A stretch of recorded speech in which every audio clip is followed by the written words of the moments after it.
You are looking at Julian's pronunciation guide, where we look at how to pronounce better some of the most mispronounced words in the world, like this other curious word. But how do you say what you're looking for today?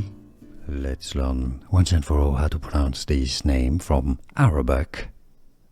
A bit confusing, especially for the spelling. There are going to be different pronunciations depending on the origin. This is the name of a famous Italian singer. In Italian they say it as Mahmood. In Arabic it's either pronounced as Mahmoud, Mahmoud, sometimes as Mahmoud, Mahamud. How do you pronounce it yourself? Let us know in the comments.